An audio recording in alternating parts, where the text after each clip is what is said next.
Sometimes hope comes in the most unexpected places. For Curtis Ray, a single father who'd spent years wondering if he'd ever give his daughter the life she deserved, it came in the form of a broken-down house that cost less than a tank of gas. The foreclosed property sat at the edge of town, abandoned and forgotten, listed at the county auction for just $25. Curtis saw it as his chance, a fixer-upper he could transform into a real home with his own 2 hands. The work was hard, but he didn't mind. Then one afternoon, his sledgehammer broke through an interior wall and revealed something impossible. A black door, sealed behind layers of cement and plaster, deliberately hidden from the world. What was someone trying to bury? Before we jump back in, tell us where you're tuning in from. And if this story touches you, make sure you're subscribed, because tomorrow I've saved something extra special for you. Curtis Ray had learned a long time ago that life didn't hand out second chances very often. At 56, with hands scarred from decades of manual labor and a back that protested every morning, he'd made peace with being exactly where he was, a handyman in Millbrook, Tennessee, scraping by one odd job at a time. But peace and contentment were different things entirely, and Curtis Ray had stopped being content the day his daughter Lily received her college acceptance letter. The envelope had arrived on a Tuesday in March, thick and official-looking. Lily had torn it open right there in their cramped kitchen, her 17-year-old face lighting up in a way Curtis hadn't seen since before her mother died. Tennessee State University. Full acceptance. The moment should have been pure joy, but Curtis saw the financial aid summary and felt his stomach drop. Even with scholarships and grants, there was still a gap the size of a canyon when you were living paycheck to paycheck. That night, after Lily had gone to bed clutching her acceptance letter like a winning lottery ticket, Curtis sat at the kitchen table with a calculator and a stack of bills. The math didn't work. It never worked. He'd raised Lily alone for 8 years, ever since Anne's car had skidded off Route 40 on a rainy November evening. 8 years of being both mother and father, of learning to braid hair through YouTube videos and attending parent-teacher conferences alone. 8 years of stretching every dollar until it screamed. He'd done his best. Lily had grown into a remarkable young woman, smart, kind, resilient. She deserved this chance. She deserved everything. And Curtis Ray would be damned if he let money be the thing that kept her from her future. That's when Roy Hutchins called about the house. Roy had been Curtis's best friend since high school, back when they both had full heads of hair and knees that didn't crack when they stood up. Roy had gone into law enforcement, put in 30 years with the Millbrook Police Department, and retired with a pension and a wealth of stories he couldn't tell. He also had a habit of scanning the county auction listings, looking for deals on behalf of friends who might need them. "There's a foreclosed property coming up," Roy had said over the phone, his gravelly voice carrying a note of skepticism. "Out on Oakwood Lane. Been sitting empty for years, tied up in legal red tape. Owner died without a will. No next of kin anyone could find. County finally cleared it for auction." "How much?" Curtis had asked, not really hopeful. Property in Millbrook, even the rundown kind, usually went for more than he could scrape together. "Starting bid is $25. Curtis had laughed. "Come on, Roy, what's wrong with it?" "Everything, probably," Roy admitted. "It's a 1960s ranch, needs serious work. But Curtis, you're the best handyman I know. You could flip it. 3 months of hard work. Sell it for maybe 30, 40,000. That's Lily's tuition gap right there." Curtis had driven out to see it that same afternoon. The house sat at the very edge of town, where Oakwood Lane turned to gravel and civilization gave way to scrub pine and kudzu. The yard was overgrown, weeds tall enough to brush his waist. The siding was weathered grey, Several windows were cracked, and the front porch sagged like a tired old man's shoulders. But the structure looked solid. The roof, though missing shingles, wasn't caved in. The foundation seemed sound. Curtis walked the perimeter, his practiced eye cataloguing the work needed. New siding, window replacement, interior renovation, drywall, flooring, probably full electrical and plumbing updates. It was a lot, but nothing he hadn't handled before. He'd bought it at auction the following week for exactly $25. The county clerk had looked at him with something between pity and admiration as she handed over the deed. "Good luck," she'd said, and Curtis had folded the water-stained document into his jacket pocket like a talisman. That had been 6 weeks ago. Now, on a humid Tuesday in late April, Curtis pulled his battered pickup truck into the overgrown driveway and killed the engine. The sun was barely up, painting the Tennessee sky in shades of pink and gold. He'd learned to start early. The work was hard, and the house had no air conditioning. By noon, the interior would be sweltering. He grabbed his toolbox from the truck bed and his thermos of coffee from the passenger seat. The coffee was already lukewarm, but Curtis drank it anyway as he stood in the yard, looking at what he'd accomplished so far. The exterior was nearly done. New siding gleamed white in the early morning light. He'd replaced all the windows himself, cutting his hand badly on the third one, but finishing the job anyway. The porch had been rebuilt, solid and level. From the outside, the house looked almost respectable, like it might have 40 years ago when someone had cared about it. The interior was another story. Curtis had spent the first 2 weeks just clearing out debris. Decades of accumulated junk, water-damaged furniture, boxes of yellowed newspapers. The previous owner, a man named Howard Brennan, according to the deed, had apparently been something of a hoarder. Curtis had filled a construction dumpster twice over. He'd learned a bit about Brennan through the detritus of his life. The man had lived alone, worked night shifts somewhere. Old pay stubs suggested janitorial work. There were no personal photographs, no letters, nothing to suggest family or friends. Just stuff. Mountains of stuff, as if Brennan had been trying to fill the emptiness of the house with things. Curtis unlocked the front door. He'd replaced the lock first thing, and stepped inside. The smell of sawdust and fresh paint greeted him. He'd finished the living room and kitchen, ripping out old carpet to reveal hardwood that, once refinished, had proved surprisingly beautiful. The bathroom was functional, if not fancy. 2 of the 3 bedrooms were ready for final touches. That left the hallway and the 3rd bedroom, which Curtis had saved for this week. The hallway was his focus today. It was narrow and dark, with walls that seemed to close in on themselves. Curtis had a plan to open it up, tear out the interior wall that separated it from the 3rd bedroom, creating better flow and more light. He set down his toolbox and thermos, pulled on his work gloves, and picked up his sledgehammer. The wall was old plaster over lathe, the kind of construction they didn't do anymore.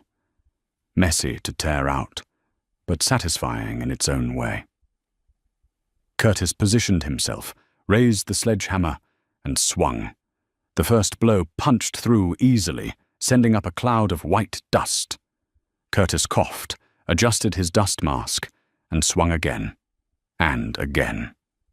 The rhythm of demolition was meditative. The impact, the crack, the shower of debris. Swing, connect, clear. Swing, connect, clear. He'd been at it for maybe 20 minutes when the sledgehammer hit something that didn't give way. Curtis stopped, frowning. He cleared away the loose plaster with his gloved hands, expecting to find a support beam or electrical conduit.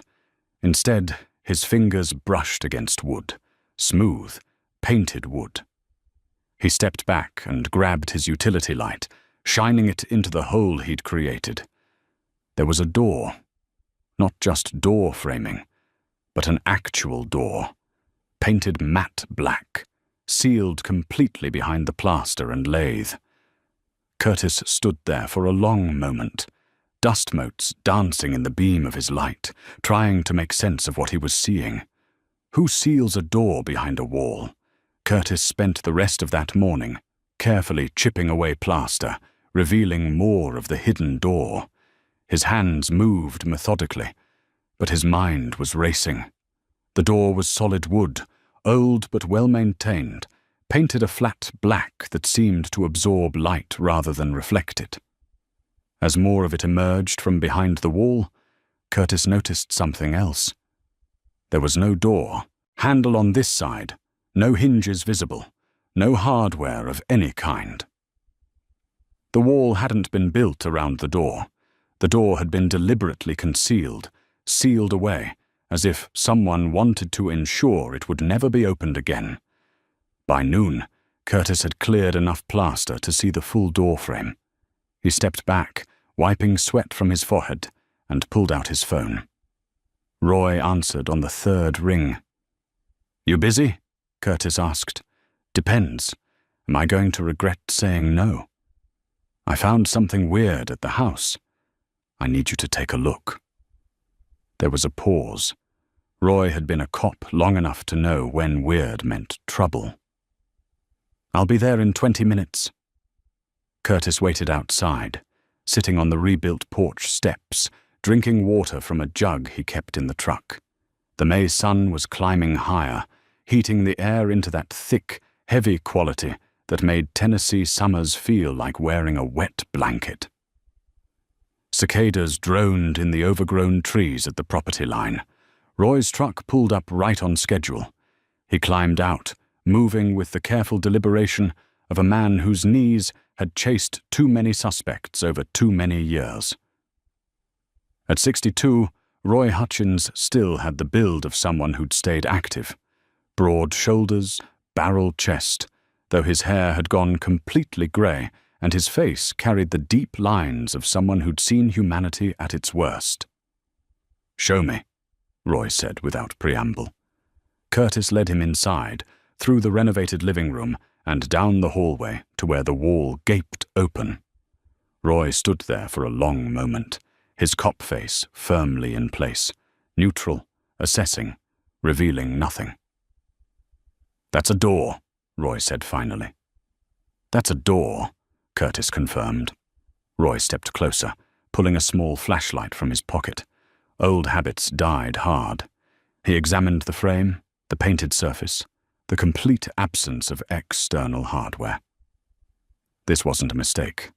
Somebody sealed this deliberately. Professional masonry work on the wall. That's what I thought. How long has this house been empty? Owner died in 2019. Howard Brennan lived here alone for over 40 years, according to the county records. Roy's jaw tightened. "We need to open it." "I figured you'd say that." "But carefully," Roy added. "And I want to be here when you do. Don't go playing hero and opening it yourself." Curtis held up his hands. "Wouldn't dream of it." They agreed to meet first thing the next morning, properly equipped. Roy left, but the unease in his expression lingered in Curtis's mind. After Roy's truck disappeared down Oakwood Lane, Curtis went back inside and stood in front of the exposed door for a long time. "What are you hiding?" That night, Curtis couldn't sleep. He lay in bed in the small rental house he shared with Lily, staring at the ceiling, his mind turning over possibilities. Storage room gone wrong? Some kind of panic room? A vault? But why seal it so completely? Why build a wall to hide it? At 2 a.m, he gave up on sleep and went to his laptop. He searched for Howard Brennan, Millbrook, Tennessee, found an obituary from 2019. Brennan had died at age 78, no surviving family listed. Services handled by the county. The obituary was perfunctory, bare bones, the kind they published when there was no one left to care. Curtis dug deeper, searching newspaper archives, public records. Brennan had worked as a custodian at Millbrook Elementary School for 30 years, retired in 2005. Before that, scattered employment, janitorial work, maintenance jobs, nothing remarkable. No criminal record, no marriage license, no children. A life lived in the margins, leaving barely a footprint. Curtis finally fell asleep around 4, his dreams uneasy and fragmented. Roy arrived at 7 the next morning with a toolbox and a crowbar. Curtis had already been at the house for an hour, too restless to stay home. They stood together in the hallway, the exposed door like a dare between them. "You ready?" Roy asked. Curtis nodded. Roy positioned the crowbar at the door's edge, where the frame met the wall. "Hinges are on the inside. Door opens inward. That tell you anything?" "Tells me whoever built this didn't want anyone getting out." Roy glanced at him. "Yeah, that's what it tells me, too." He applied pressure to the crowbar. The wood groaned, but held. Roy adjusted his position and tried again, putting his weight behind it. Something cracked. He worked the crowbar deeper into the gap, levering steadily. The door frame splintered. More cracking sounds. Then suddenly the door swung inward with a protesting shriek of old hinges. The smell hit them immediately. Stale air, decades of confinement. Something else underneath that Curtis couldn't quite identify. Something that made his stomach turn. Roy pulled his flashlight and shined it into the darkness. Curtis did the same with his utility light. The beams cut through dust motes and shadow, revealing a small room beyond. "Stay here," Roy said, his voice dropping into command mode. "Let me check it first." Curtis didn't argue. He watched as Roy stepped through the doorway, his light moving methodically across the space. After a moment, Roy's shoulders sagged in a way that Curtis had never seen before. "Curtis," Roy said quietly, "you better call 911. Curtis's hand was already reaching for his phone. "What is it?" Roy stepped back out, his face pale beneath its weathered tan. "Just call them. Tell them we need officers and a detective. Tell them we found something they're going to want to see." Curtis made the call, his voice steady, despite the fear crawling up his spine. The dispatcher asked questions. Was anyone hurt? Was there immediate danger? "No," Curtis said. "No immediate danger. But they needed to send someone right away." The dispatcher said units were on their way. After Curtis hung up, he looked at Roy. "What's in there?" Roy rubbed his face with both hands. "A room. Maybe 8 by 10. There's a bed frame, a chair, some old books. Kids' books." He paused. "Someone was kept in there, Curtis. Someone young. And they were there for a long time." Curtis felt the ground shift beneath him. He thought about Lily, about what it meant to be a father, to protect a child. He thought about the lonely life of Howard Brennan, the man who'd lived in this house for 40 years with a door sealed behind a wall. "I'm going to look," Curtis said. Roy started to protest, then nodded. "Don't touch anything. Police will want it preserved." Curtis stepped through the doorway, his light revealing what Roy had described. The room was exactly as he'd said. Small, windowless, claustrophobic. Faded wallpaper with a children's pattern, unicorns and rainbows that had yellowed with time. A metal bed frame against one wall, stripped of its mattress, a wooden chair, a shelf with books. But it was the walls that made Curtis's breath catch, scratches on the doorframe, marks at different heights, like someone measuring a child's growth. Drawings pinned up, crayon sketches that had faded, but were still visible. One showed a house with bars on the windows, a sun outside that the artist could only imagine. Curtis moved his light to the corner. Empty food tins stacked there. Beans, soup, crackers, their labels sun-faded despite the lack of windows. A small calendar hung on the wall, frozen at July 1985. 40 years ago.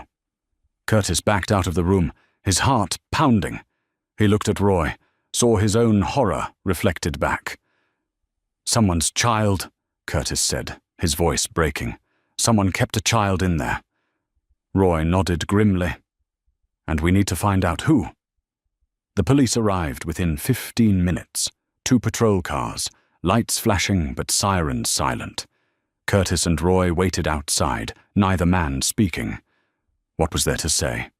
They'd opened a door and found evidence of something unspeakable, something that had happened decades ago in a house that Curtis now owned for $25.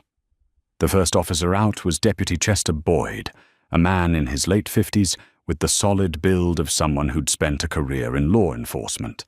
Curtis had seen him around town, knew him by reputation, steady, thorough, not easily rattled. Boyd was followed by a younger deputy whose name tag read Foster.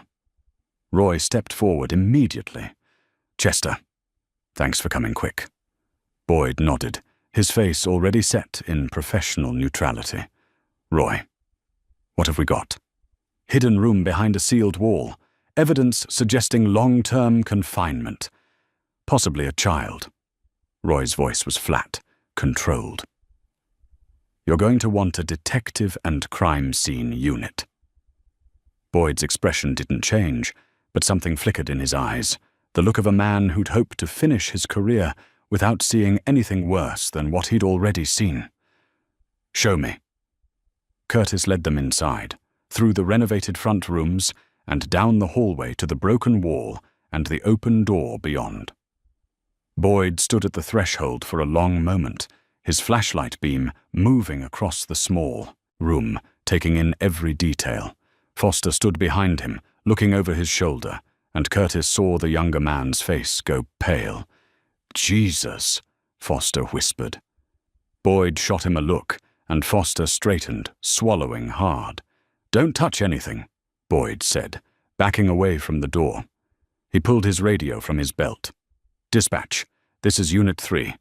I need Detective Oakes out at 1847 Oakwood Lane. Also need crime scene unit and possibly the State Police evidence team. Yes, ma'am. It's urgent." The radio crackled with acknowledgement. Boyd turned to Curtis and Roy.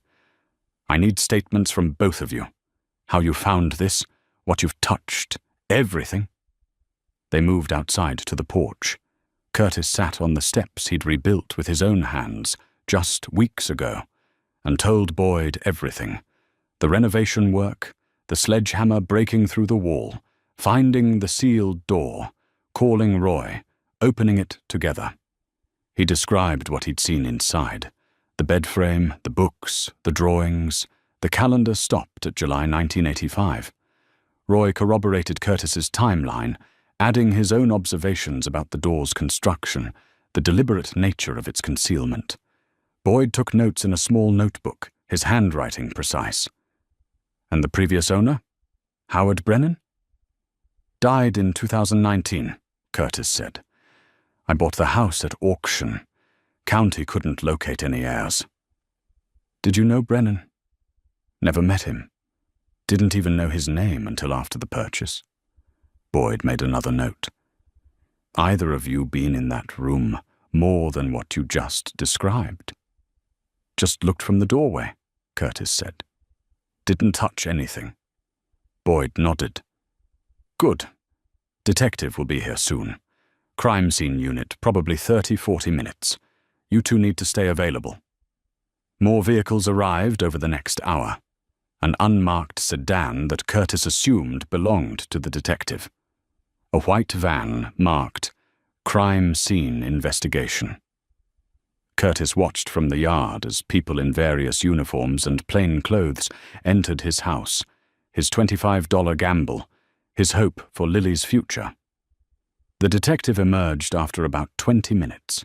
He was in his late 50s, grey hair cut military short, dressed in slacks and a button-down shirt with the sleeves rolled up. He walked with the careful deliberation of someone whose knees had given up running years ago. His eyes, when they found Curtis, were sharp and assessing. "Curtis Ray?" The detective extended his hand. "Detective Virgil Oakes. I understand this is your property." Curtis shook his hand. "Yes, sir. Bought it 6 weeks ago." "And you've been doing renovation work?" "That's right. I'm a handyman. Planned to fix it up and sell it."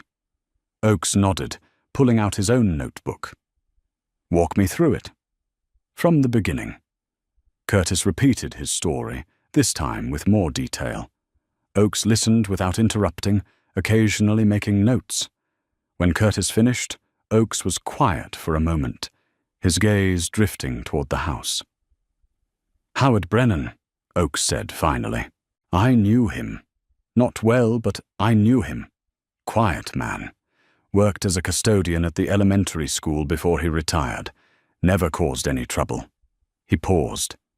Never would have suspected something like this. "You think he's responsible?" Curtis asked. Oakes looked at him. "Rooms in his house, hidden behind a wall he presumably built or had built. Calendar stopped in 1985. Yeah, I think he's responsible. Question is, who was in that room, and what happened to them?"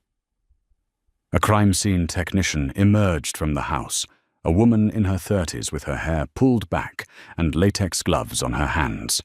She approached Oakes, holding an evidence bag.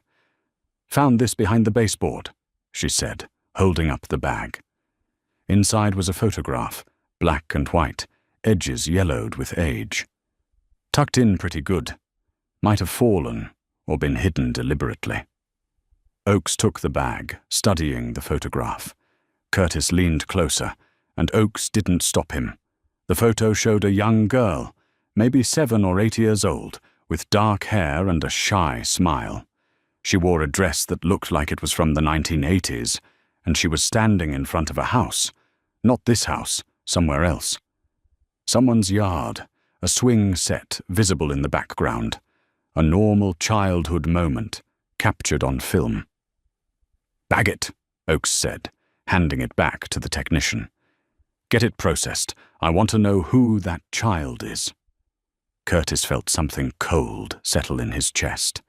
That little girl in the photo, frozen in a moment of innocence. Had she been the one kept in that room? Was she still alive somewhere, or had something worse happened? Oakes turned back to Curtis. "I'm going to need you to halt all renovation work.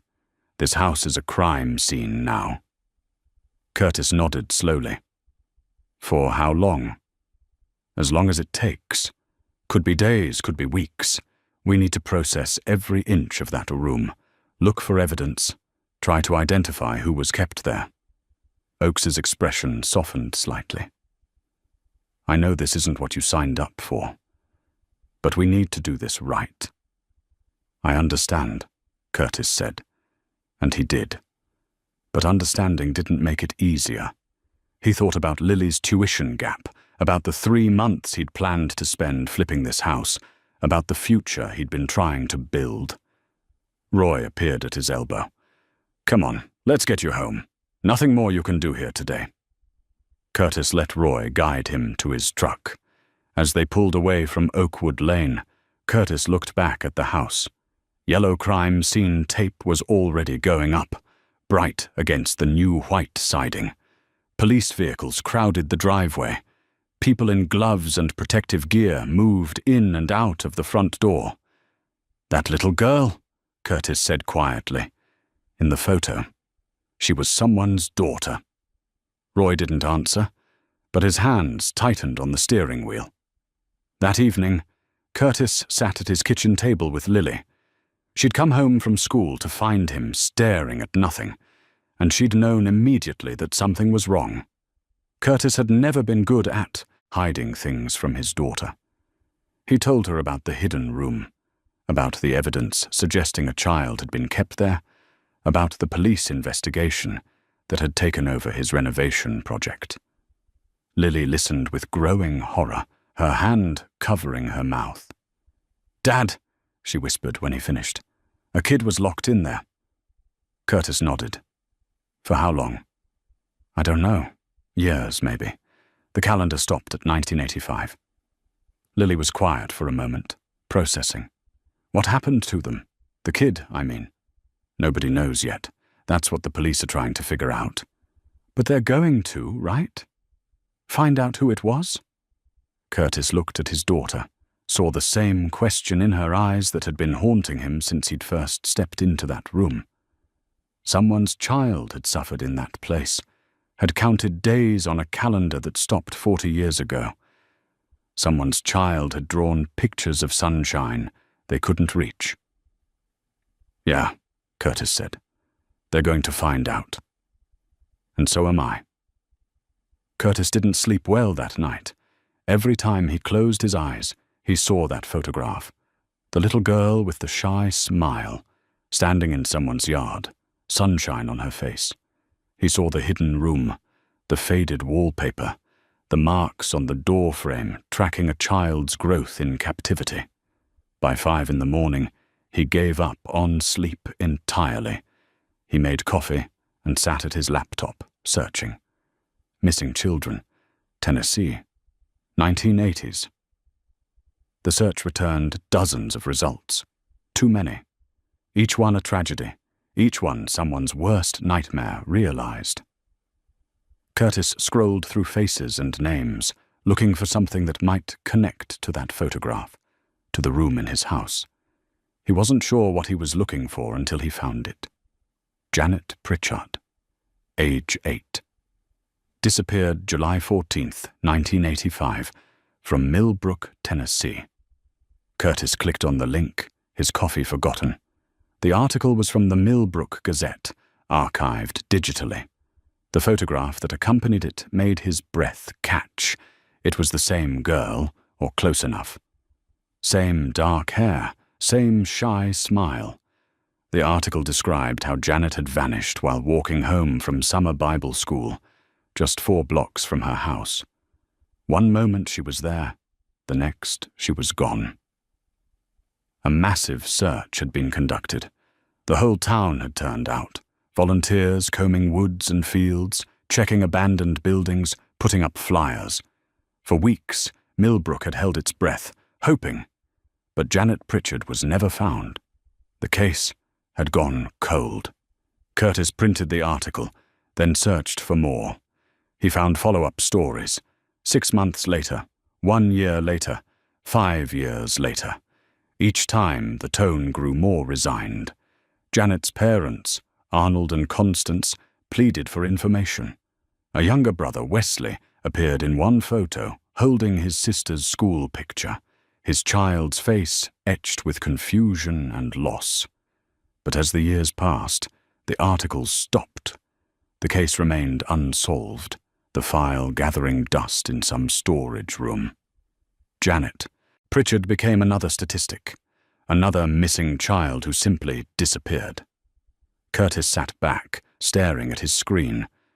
July 14th, 1985.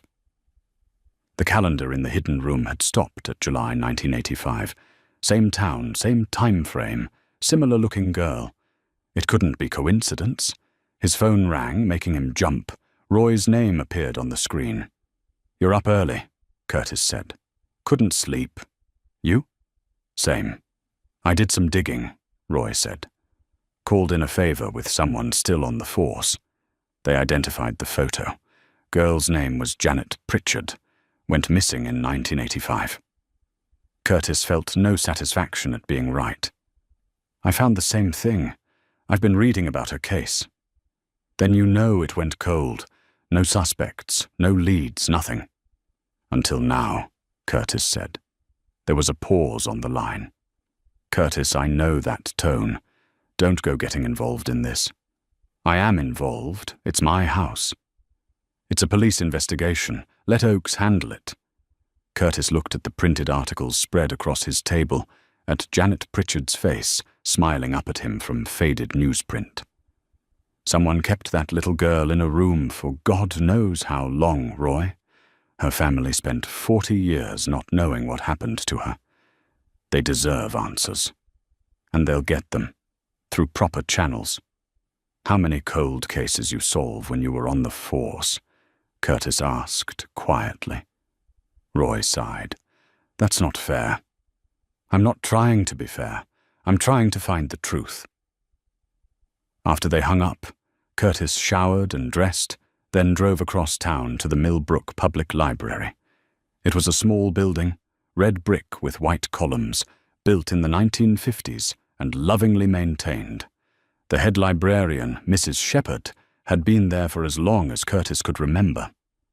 She looked up when he entered, her reading glasses perched on her nose. Curtis Ray, don't see you in here often. Morning, Mrs. Shepherd. I need to look at old newspapers, specifically summer of 1985. Her expression shifted, something knowing entering her eyes. This about that house you bought. Heard the police were out there yesterday. Small towns. Everyone knew everything before it even happened. Yes, ma'am. I'm trying to find some information about a case from back then. Mrs. Shepherd nodded slowly. Microfiche machine is in the back. I'll get you set up. Curtis spent the next 3 hours reading through archived newspapers, piecing together the story of Janet Pritchard's disappearance. The initial articles were front-page news, a child vanishing in broad daylight from a safe town. The community's response had been immediate and overwhelming. Search parties, vigils, reward money raised. But there had been no ransom demand, no body found, no witnesses who'd seen anything useful. A few people reported seeing a dark van in the area that day, but descriptions varied, and the vehicle was never located. The investigation had focused initially on family. Statistics showed most child abductions involved relatives. But the Pritchards had been cleared quickly. Arnold worked at the hardware store. Constance was a homemaker. They were devastated, cooperative, desperate. Young Wesley had been at home with his mother when Janet disappeared. The police had interviewed neighbors, teachers, anyone who'd had contact with Janet. Curtis read through the list of people questioned, looking for one name in particular. Howard Brennan. It took some digging, but Curtis finally found it. A brief mention in an article from August 1985. Police had interviewed employees and volunteers at the Bible school, including the custodial staff. Howard Brennan's name appeared in a list of 8 people questioned. No follow-up was mentioned. Like everyone else who'd been interviewed, Brennan had presumably been cleared. Curtis sat back, rubbing his eyes. Brennan had worked as a custodian. He would have been around children regularly, would have known the school's schedule, would have known when and where kids would be walking home. He would have known Janet Pritchard. Curtis took photographs of the relevant newspaper pages with his phone, then spent another hour creating a timeline. He noted addresses, dates, every detail he could find. When he finally left the library, it was past noon, and his stomach was growling. But his mind was racing. He drove to Doreen's Diner, the town's central hub for gossip, comfort food, and strong coffee. Doreen Kapowski had run the place for 30 years, and she knew more about Millbrook than any history book. Roy was already there, sitting in a back booth with a cup of coffee. He looked up when Curtis entered, unsurprised. Figured you'd end up here eventually, Roy said. Curtis slid into the booth across from him. Doreen appeared almost immediately, her plump face warm with concern. Heard about the trouble at your house, honey, she said, pouring Curtis a coffee without asking. That poor child. Whole town's talking about it. What are they saying? Curtis asked. Doreen glanced around, then lowered her voice. That you found where Janet Pritchard was kept. That Howard Brennan had her all those years. She shook her head. I never would have thought it. He was so quiet, so ordinary. Did you know him? Curtis asked. Saw him in here sometimes. Always ordered the same thing. Coffee, black, and a grilled cheese. Never talked much. Kept to himself. She paused. Come to think of it, He stopped coming in around 1989, maybe 1990. Just stopped showing up. Curtis exchanged a glance with Roy. You remember what year exactly? Doreen thought about it. It was the summer we repainted the diner. My husband had just passed, so yes, 1989. After Doreen left to tend to other customers, Roy leaned forward. You're building a case in your head. I can see it. Brennan knew Janet. He worked at her school. He was questioned during the initial investigation, but cleared. Then, in 1989, he suddenly changed his routine, stopped going places he used to go. Curtis. Her calendar stopped at July 1985. What if she was in that room for 4 years? What if something happened in 1989? Roy was quiet for a long moment. Even if you're right, what are you going to do about it? Brennan's dead. You can't prosecute a dead man. No, Curtis agreed. But Janet Pritchard had a family, a brother.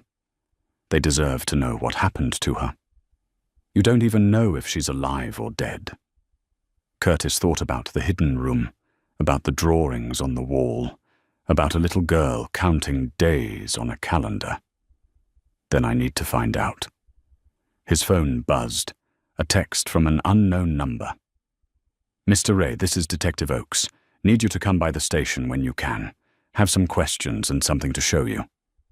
Curtis showed the message to Roy. You want company? Roy asked. Curtis nodded. Yeah, I do. They finished their coffee and drove to the Millbrook Police Department together. Oakes met them in a small conference room, looking tired. Papers and photographs covered the table. Thanks for coming in, Oakes said. Crime scene unit found something else in the room. Thought you should see it. He pulled a photograph from a folder and laid it on the table. It showed a small locket, tarnished with age, its chain broken. The locket was open, revealing a tiny photograph inside. Janet Pritchard with her parents, and a young boy Curtis recognized from the newspaper photos as Wesley. Found it in the heating duct, Oakes said. Preliminary DNA testing confirms the hair samples we found match Janet Pritchard's childhood dental records. That room was her prison. Curtis felt his throat tighten. Confirmation. Finally. But it brought no relief, only a deeper sadness. We're trying to locate the family, Oakes continued. The parents are deceased, but there was a younger brother, Wesley Pritchard. Lives about 2 counties over. I'm planning to contact him tomorrow, bring him in for a formal identification of the locket and photograph. I'd like to be there, Curtis said. Oakes studied him. Why? Because I found her room. Because someone needs to tell that man his sister didn't just vanish. She was taken, kept, imprisoned. And because I think I might be able to help figure out what happened to her after. After? Oakes's eyebrow raised. Curtis laid out what he'd learned, the timeline, Brennan's behavior change in 1989, the calendar that stopped 4 years after Janet's disappearance. Oakes listened, his expression unreadable. When Curtis finished, the detective leaned back in his chair. You've been busy. That girl deserves justice, Curtis said, even if it's 40 years late. Oakes was quiet for a moment, then nodded. Wesley Pritchard is coming in tomorrow afternoon. 2 o'clock. You can be here. He met Curtis's eyes. But this is still my investigation. Clear? Clear, Curtis said. As they left the station, Roy put a hand on Curtis's shoulder. You sure you want to do this? Meeting the brother? Digging into all this pain?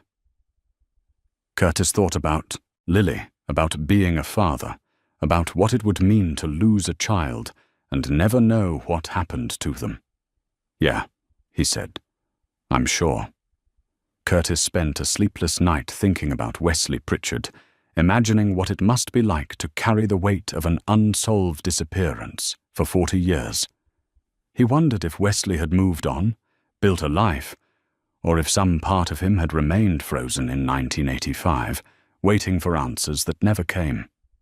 The next afternoon, Curtis arrived at the police station 15 minutes early. Roy had offered to come, but Curtis had declined. This felt like something he needed to do alone. He sat in the small waiting area, watching the clock on the wall tick toward 2. At exactly 2 o'clock, the front door opened and a man walked in. Curtis knew immediately it was Wesley Pritchard. There was something in his face, a guardedness, a wariness that came from years of disappointed hope. He was in his early 40s, with dark hair graying at the temples and the lean build of someone who worked with his hands. He wore jeans and a work shirt with Pritchard Auto Repair embroidered on the pocket. Detective Oakes appeared from the back. "Mr. Pritchard?" Wesley nodded. "You said you had information about Janet."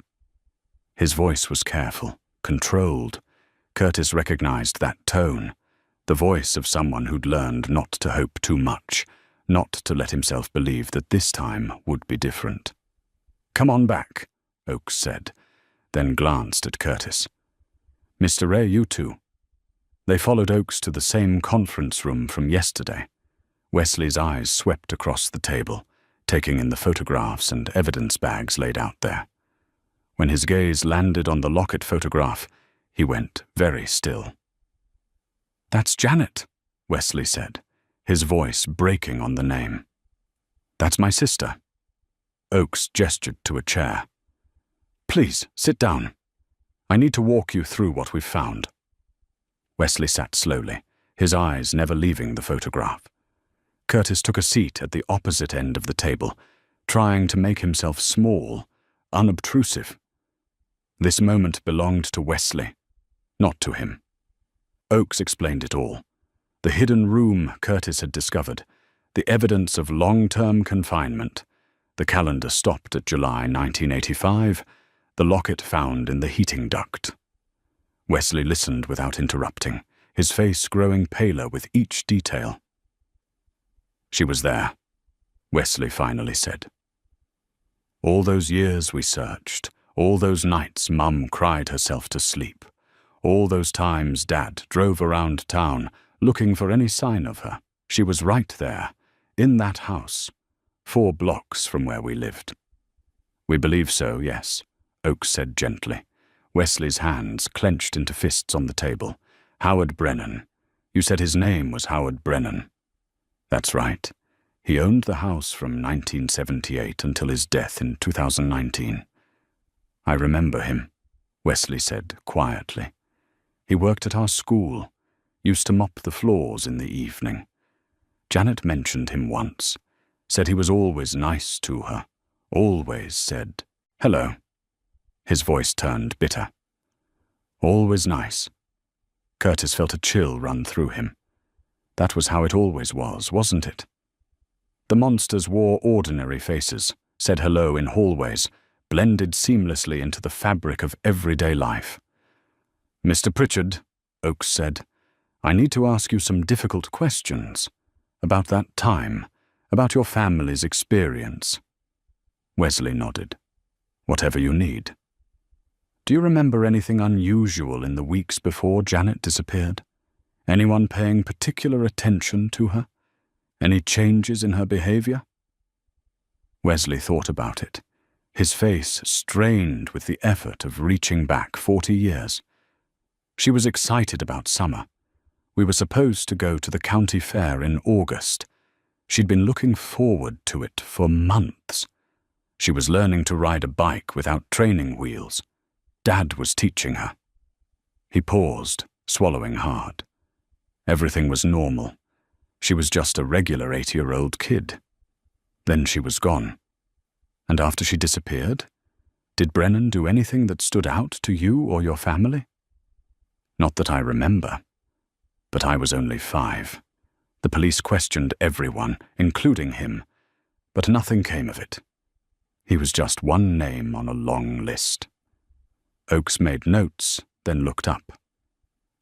I want to be straight with you, Mr. Pritchard. We have evidence that Janet was held in that room. We have her DNA, her belongings, clear signs of long-term imprisonment. But we don't know what happened to her after 1985. After? Wesley's voice sharpened. What do you mean after? This was the hard part, Curtis thought, the part where hope became a double-edged sword. Oakes explained about the calendar, about Curtis's research into Brennan's behavioral changes in 1989. It's possible, and I want to stress this is speculation at this point. It's possible that Janet survived her captivity and was released or escaped. Wesley stared at him. You're saying she might be alive? I'm saying we don't know. We're going to do everything we can to find out. Curtis watched Wesley process this information, watched hope and fear war across his face. 40 years of believing his sister was dead, of making peace with that loss, suddenly upended by the possibility that she'd been alive all this time, somewhere under a different name, perhaps, living with the trauma of what had happened to her. If she's alive, Wesley said slowly, why didn't she come home? Why didn't she contact us? Fear, Curtis said quietly. Everyone turned to look at him. If Brennan released her, he probably threatened her.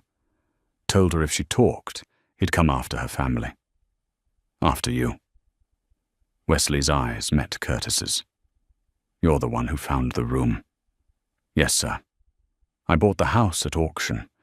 I'm the one who broke through that wall. Then you saw. Wesley couldn't finish the sentence. I saw the drawings, Curtis said gently. The marks on the door frame, the books. I saw where your sister lived for 4 years. He paused. I have a daughter, 17 years old. When I stepped into that room, all I could think about was what it would be like if someone had taken her from me. I'm so sorry for what your family went through. Wesley's eyes were wet. Mum died in 1993. Dad died 6 months later. They both died not knowing what happened to her. Not knowing if she suffered, if she was scared, if she... His voice broke. She counted the days, Curtis said. There were tally marks on the wall. She kept track. She didn't give up hope. Wesley put his face in his hands and wept. Oakes and Curtis sat silently, giving him space for grief that was 40 years old and brand new all at once. After a few minutes, Wesley straightened, wiping his eyes. I need to find her.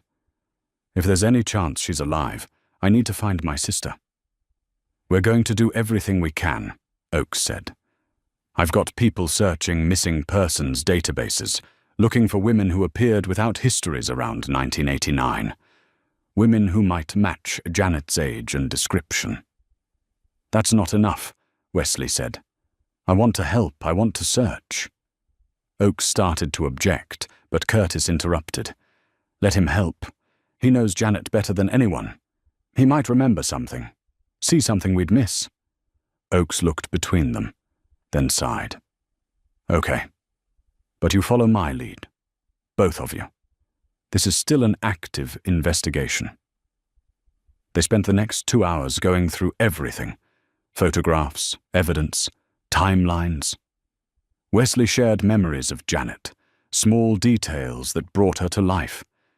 How she loved to read, how she'd spend hours at the public library, how she was shy but kind, always bringing home stray cats, how she had a birthmark on her left shoulder, a small star-shaped mark their mother had called her Lucky Star.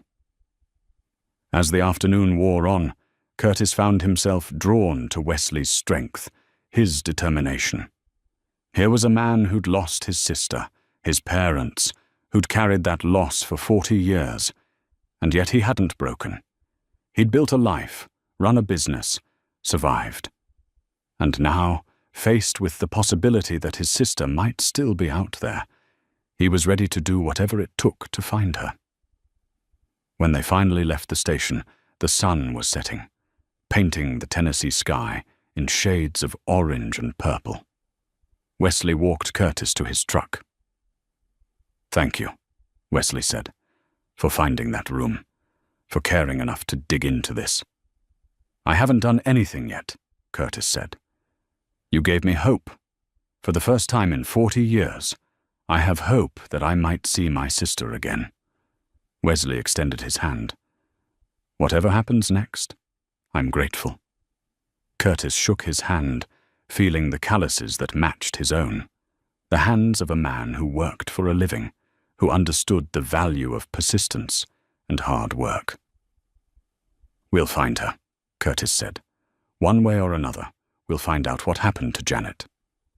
As Curtis drove home, his phone rang. It was Roy. "How'd it go?" Roy asked.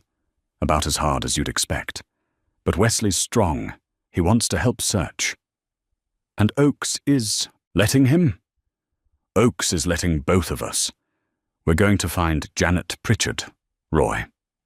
Dead or alive, we're going to find her." There was a pause on the line.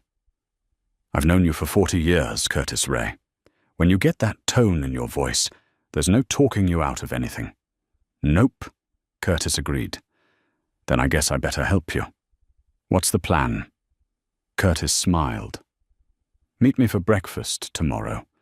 We're going to start by checking every library within 200 miles. If Janet loved books as much as Wesley says, and if she survived, she might have found comfort in the one place she remembered as safe. That's a lot of libraries. Then we better get started." The next 3 weeks became a blur of libraries, archived records, and dead ends. Curtis and Wesley divided up the work. Curtis took the northern counties, Wesley the southern ones, and Roy used his law enforcement connections to access databases that weren't available to civilians. They met every few days to compare notes, share what they'd found, encourage each other when the frustration threatened to overwhelm them. Most libraries had digitized their records poorly, or not at all. Many had purged old card catalog systems years ago. Curtis sat through countless hours in dusty archive rooms, flipping through boxes of yellowed index cards, searching for any name that might be Janet Pritchard hiding in plain sight. He learned to look for specific patterns, women who'd registered for library cards between 1989 and 1992, ages 12 to 15, with no prior address history in the system. New arrivals, girls appearing from nowhere. But Tennessee was a transient state. People moved all the time, and there were hundreds of possibilities. Curtis was beginning to lose hope when he walked into the Cookeville Public Library on a Thursday afternoon in late May. The library was small, a single-story brick building that looked like it hadn't changed since the 1970s. An elderly woman sat at the circulation desk, her white hair pinned in a neat bun, reading glasses hanging from a chain around her neck. A nameplate identified her as Mrs. Shepherd, no relation to the Mrs. Shepherd from Millbrook's library. Curtis approached with his rehearsed explanation. "Excuse me, ma'am. I'm looking for information about library card registrations from around 1989 or 1990. I know it's a long shot, but you're the third person this month asking about old records," Mrs. Shepherd interrupted, but her tone was kind. Must be something in the water. Curtis felt a flutter of hope. "I'm trying to locate someone who might have come to Cookeville around that time. A young girl, maybe 13, who loved reading." Mrs. Shepherd studied him over her glasses. "That's very specific. Police matter?" "Connected to one, yes. A cold case from Millbrook." Her expression shifted, something warming in her eyes. "The Pritchard girl. I read about it in the papers. That house with the hidden room." She stood slowly, arthritis evident in her movements. "Wait here." She disappeared into a back room. Curtis heard the sound of boxes being moved, papers rustling. After what felt like an eternity, but was probably only 10 minutes, Mrs. Shepherd returned, carrying a cardboard box. "We kept the old card catalogue cards before we went digital," she said, setting the box on a table. "Sentimental of me, I suppose. The board wanted to throw them out, but I couldn't bring myself to do it. People's names, their histories. It felt wrong to just toss them in the trash." Curtis approached the box reverently. "May I? That's why I brought them out." The cards were organized by year, bundled with rubber bands that had dried and cracked. Curtis found the 1990 bundle and carefully removed the rubber band. He went through them one by one, reading names, addresses, registration dates. Then he found it. Jenny Phillips, registered March 15th, 1990, age listed as 13. Address, 447 Oak Street. A notation beside it indicated it was a foster home. The handwriting was neat, childish, clearly written by someone young who was trying very hard to write carefully. Curtis's hands trembled as he held the card. "Mrs. Shepherd, do you remember a girl named Jenny Phillips?" The elderly librarian came closer, peering at the card. Her face softened with recognition. "Oh yes, quiet girl. Very quiet. She came in almost every day that first year. Read everything. Fiction, history, science books. She'd sit in the corner by the window, barely moved for hours." "What did she look like?" "Dark hair, dark eyes. Thin, too thin, like she hadn't been eating properly. Shy. Wouldn't make eye contact at first." Mrs. Shepherd paused. "She was in foster care. One of the workers brought her in the first time, helped her get a library card. Said the girl had been through something traumatic, but wouldn't say what." Curtis pulled out his phone with shaking hands and showed Mrs. Shepherd the childhood photograph of Janet Pritchard. "Could this be her?" Mrs. Shepherd took the phone, studying the image carefully. "It's been 35 years. But yes, I think that could be the same girl. The eyes especially. She had eyes that had seen too much for someone so young." Curtis felt his pulse racing. He photographed Jenny Phillips's library card from every angle, then called Detective Oakes. "I found something," Curtis said when Oakes answered. "Cookville Public Library. A girl named Jenny Phillips, registered March 1990, age 13. The librarian remembers her. Says she matches Janet's description." There was a pause on the line. "Don't touch anything. I'm sending a forensics team. That card might still have fingerprints." "Already thought of that? I've only handled it by the edges." "Good. Stay there, I'm on my way." Curtis called Wesley next. "I think I found her. Or at least, I found where she was in 1990. Wesley's voice cracked. "You're sure?" "I'm sure. The librarian remembers her. The timing, the age, the description. It all matches. I'm coming up there. What's the address?" Curtis gave him the library's location, then sat down to wait, the library card still in his hands. He stared at the name, Jenny Phillips. Had Janet chosen that name herself? Phillips was close to Pritchard. Maybe it had been a way to hold on to her real identity while staying hidden. Mrs. Shepherd brought him a cup of coffee. "That girl in the photo, she's the one who was taken, isn't she? The one from Millbrook." Curtis nodded. "Her name is Janet Pritchard. She was 8 years old when she was kidnapped. A man kept her locked in a hidden room for 4 years." Mrs. Shepherd's hand went to her mouth. "Oh, that poor child. And she came here? She came to my library. Books were her safe place. You gave her that." The elderly librarian sat down heavily. "I wish I'd known. I wish I could have helped her more." "You did help her," Curtis said gently. "You gave her a place to feel safe, to feel normal. That matters." Detective Oakes arrived within the hour, followed by a forensics team. They photographed the library card in place then carefully bagged it for fingerprint analysis. Oakes interviewed Mrs. Shepherd, taking detailed notes about her memories of Jenny Phillips. Wesley arrived as they were finishing up, out of breath from driving too fast. Curtis showed him the library card, and Wesley stared at it like it was a holy relic. "Jenny Phillips," Wesley said softly. "Janet Pritchard. Same initials." "I noticed that too," Curtis said. Oakes approached them, his expression grave but hopeful. "We'll run the fingerprints, but based on the librarian's testimony and the circumstantial evidence, I'm confident this is Janet. The question now is where she went after Cookville." "The address on the card," Curtis said. "The foster home. They'd have records." "Already on it," Oakes said. "I've got someone pulling the files now."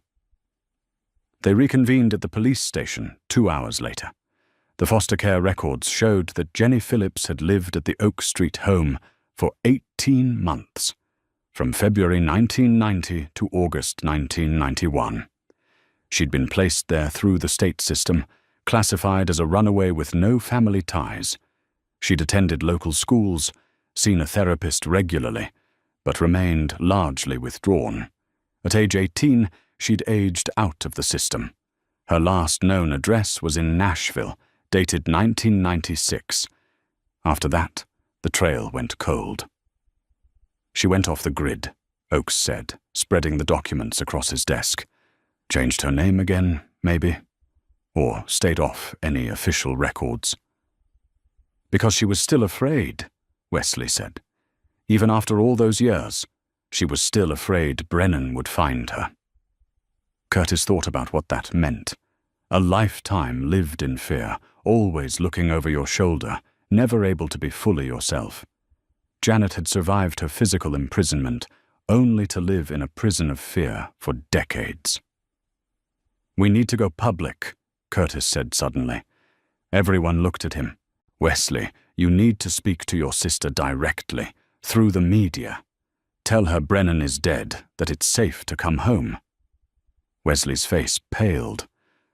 What if she doesn't see it? What if she doesn't want to be found? "Then at least we tried," Curtis said. "But if there's any chance she's out there, watching, waiting for permission to come home, you're the only one who can give her that." Oakes considered this. "It's risky. Media attention could spook her, drive her deeper underground." "Or it could free her," Curtis countered. "She's been hiding for 40 years. Maybe she's been waiting for someone to tell her she doesn't have to hide anymore." Wesley looked between them, fear and hope warring in his expression. Finally he nodded. "Okay, let's do it. If there's any chance my sister is out there, I want her to know I never stopped looking for her." The media appeal was arranged for the following Monday. Local news stations agreed to cover it, and Detective Oakes coordinated with state media to ensure broader reach. Wesley would make a direct appeal to his sister, and Curtis would stand beside him, the man who'd found the hidden room, who'd started this whole search. The weekend before the broadcast felt interminable. Curtis tried to work on other projects, tried to focus on normal life, but his mind kept returning to Janet Pritchard. Where was she? Was she watching? Would she respond? On Sunday afternoon, unable to sit still any longer, Curtis drove out to the house on Oakwood Lane. The crime scene tape had been removed weeks ago, but he'd barely touched the place since. It felt different now. Not just a renovation project, but a monument to suffering. He walked through the rooms slowly, seeing them with new eyes. The living room where Howard Brennan had watched television while a child was locked away down the hall. The kitchen where he'd prepared meals, maybe even prepared the food he'd brought to Janet's prison. Every space tainted by what had happened here. Curtis found himself standing in front of the hidden room. The wall was still partially torn down, the black door visible. He stepped inside, something drawing him forward, despite his reluctance. The room looked different in afternoon light, filtering through the demolished wall. Curtis had been so focused on the obvious evidence before, the drawings, the calendar, the tally marks.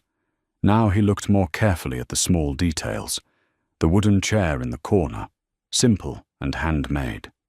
Something about it caught his attention. He crouched down, examining it more closely.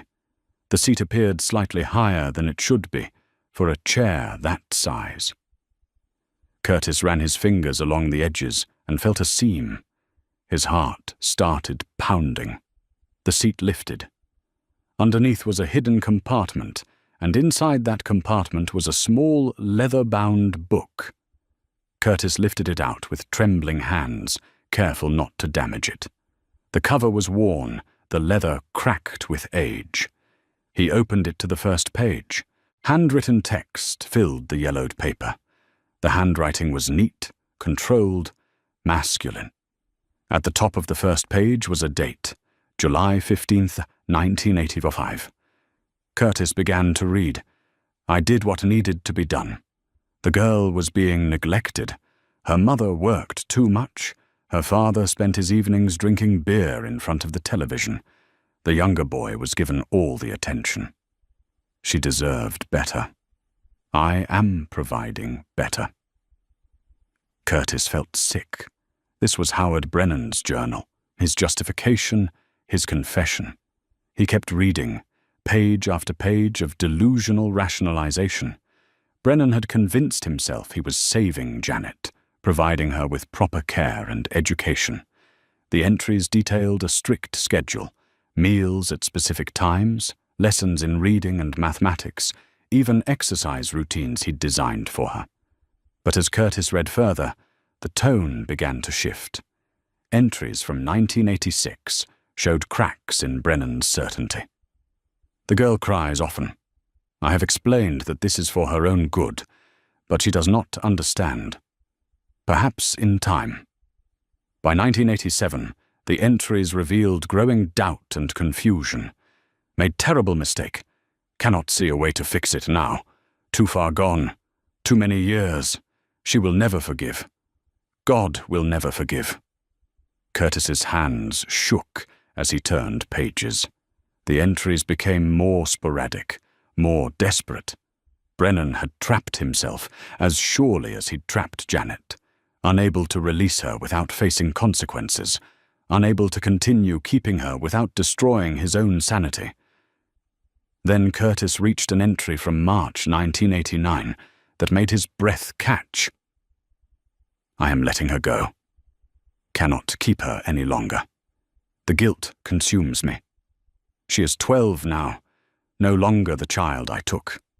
I have destroyed her childhood, but I will not destroy her entire life. I will take her far from here, release her where she can find help.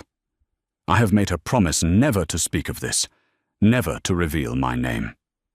I have threatened her family. Terrible lies, but necessary. She believes me. She will keep silent out of fear for her brother. Curtis flipped through more pages, his mind reeling. March through June of 1989 detailed Brennan's preparations. He'd researched foster care systems, chosen Cookville specifically because it was far enough away that no one would make the connection. He'd dropped Janet at a church with a fabricated story about finding her wandering, confused and afraid. The later entries showed Brennan's deteriorating mental state. He'd returned to his empty house, to the room he'd kept sealed, and spiraled into depression and guilt. The final entry was dated October 2018, a year before his death. She has been gone 30 years now. I check the obituaries, the news, looking for any sign of her. I hope she survived. I hope she found some measure of happiness. I hope she forgave me, though I do not deserve forgiveness. The room remains sealed, my shame, my sin, preserved behind that wall. Perhaps someday someone will find it, and the truth will come out. Perhaps that is what I deserve. Curtis sat back against the wall, the journal in his lap. Janet Pritchard was alive. Or at least she had been alive when Brennan released her.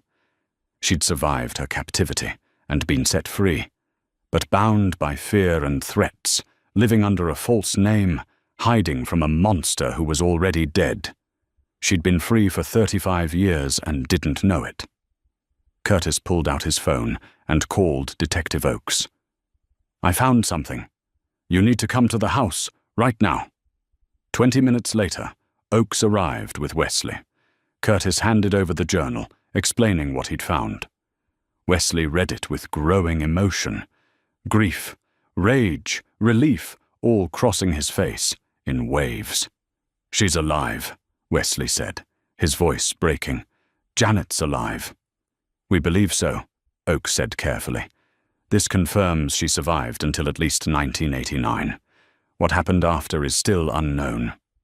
"But she's out there," Wesley insisted. "Somewhere, living under a different name, thinking she has to hide, thinking Brennan will hurt her family if she comes forward." Curtis nodded. "That's why tomorrow's broadcast is more critical than ever. We're not just asking if anyone has seen her. We're telling her she's safe now, that Brennan is dead and can't hurt anyone anymore." Oakes took the journal as evidence, but not before photographing every page. "This changes everything. Tomorrow's broadcast. We need to be explicit. Janet needs to know that we know she was released, that we know she's been living in fear, and that the fear is over." They revised Wesley's statement that evening, incorporating the new information. The next day, Curtis and Wesley sat in front of cameras at the Millbrook Police Department. Local news crews had set up in the conference room, and the broadcast would go out live across Tennessee and neighboring states. Wesley looked directly into the camera, a childhood photograph of him and Janet held in his hands. "Janet, it's Wesley, your little brother. I know you're out there. I know what happened to you, how you were taken, kept in that room, threatened into silence when you were finally freed." His voice strengthened. "Howard Brennan is dead. He died in 2019. He can't hurt you anymore. He can't hurt me or anyone else. You don't have to hide anymore." He held up the photograph. "This is us, Janet. You were 8, I was 5. You used to read me stories before bed. You taught me how to tie my shoes.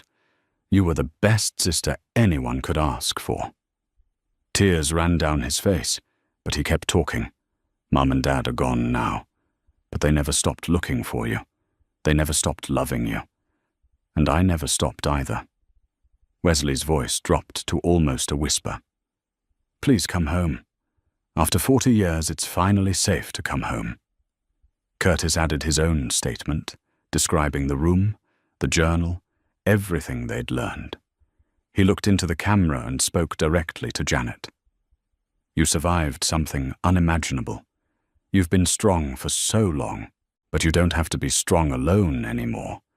Your brother is waiting for you." The broadcast aired that evening and was posted online immediately. Then came the hardest part: waiting. Days passed with no response. Curtis tried to maintain hope, but doubt crept in. What if Janet hadn't seen the broadcast? What if she had seen it but didn't believe them? What if 35 years of fear couldn't be overcome by a single television appearance? On the third day after the broadcast, Detective Oakes received a phone call. A woman had contacted a victim services organization in Nashville. She claimed to be Janet Pritchard. She wanted to come forward, but she was terrified. Arrangements were made carefully. A neutral location, a community center in Nashville. Victim services would be present. Detective Oakes would coordinate. Curtis and Wesley were invited to attend. The day of the meeting, Curtis could barely breathe. They sat in a private room at the community center, waiting. A victim advocate had explained that the woman was in another room, preparing herself, gathering courage. Then the door opened.